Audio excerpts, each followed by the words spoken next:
Hey everyone, welcome to my channel. My name's Corinne, and today I will be presenting the case of Kitty Wardwell. This case is considered solved, but it's still open for further investigation.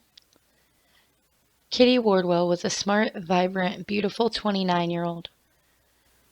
Kitty stood at 5 foot 7 inches tall and weighed 120 pounds. She had brown hair and brown eyes.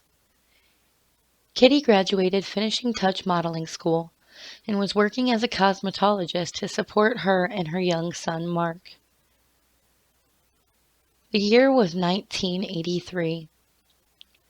Kitty was living in Holden, Maine. She was in a casual relationship with 50-year-old Frank Julian. Frank occasionally slept at Kitty's Greenwood Gardens apartment. He had even co-signed a lease for Kitty to help her obtain the apartment. Not much else is known about their relationship. A month would go by and friends and family would notice that Kitty was missing. 2 missing persons reports were filed for Kitty Wardwell, one by a friend and the other by her family members. Maine State Police would lead the investigation into Kitty's disappearance. Kitty's neighbors would point police toward Frank Julian. He was interviewed extensively, and he told the tale that he took Kitty Wardwell to a New Hampshire motel and they got into an argument. After that argument, someone would pick up Kitty, he wasn't sure who, and take her away. He never thought to file any police report on her himself, and Frank returned home back to his house in Maine. The police looked at the motel and couldn't find any signs that Kitty had ever even went to New Hampshire. With Frank Julian being the last person that we knew of that had contact with Kitty, he also admitted that he was in an argument with her, so he was automatically a person of interest to the police.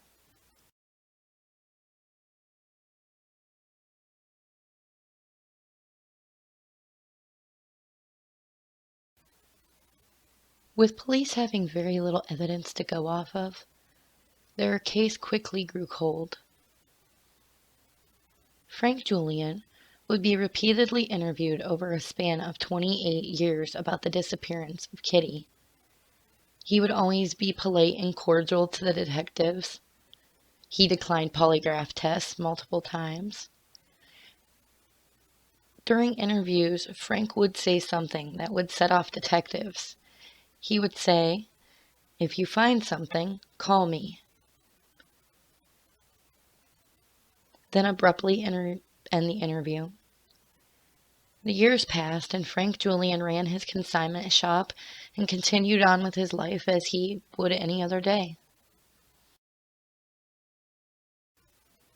Frank Julian would eventually become a weak, feeble old man who would end up dying at 80 years old on October 1st of 2011 at Central Maine Medical Center.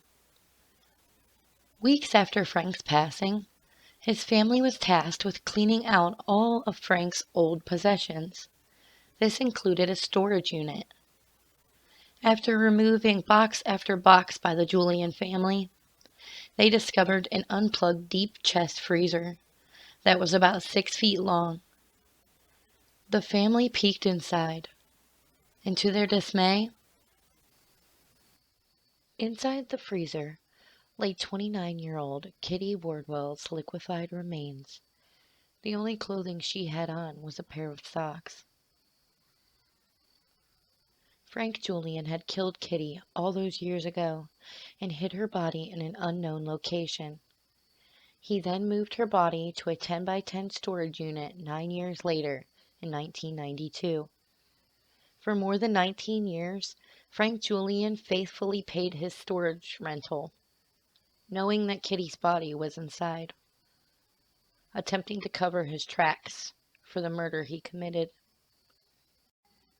Investigators have speculated that there's no way this freezer could have been moved by just one person. It was way too heavy. Investigators believe Frank may have had an accomplice in Kitty's murder, or at least someone who aided in hiding her body. This is the investigators' whole reason for keeping the case open. Kitty's cause of death has never been released. There's actually a lot of information the police refuse to release, such as no photos of Kitty when she first went missing, or any age-progressed photos from the 28 years she's been missing. No information on as to whether Frank's home or businesses were ever searched, or if Kitty's apartment was searched in 1983. No information as to whether Frank Julian's family was ever interrogated. This solved case has a lot of loose ends, but Kitty Wardwell's family say they are thankful to finally know what happened to her and be able to lay her to rest. They gave Kitty a funeral, and she was laid to rest in 2011. She was buried in Brewster, Maine. The closer I look at this case, the more I believe the police really botched the investigation. Maybe one day the police will close the case and give everyone a reason as to how their prime suspect got away with murder for 28 years. This is all I have about the Kitty Wardwell case.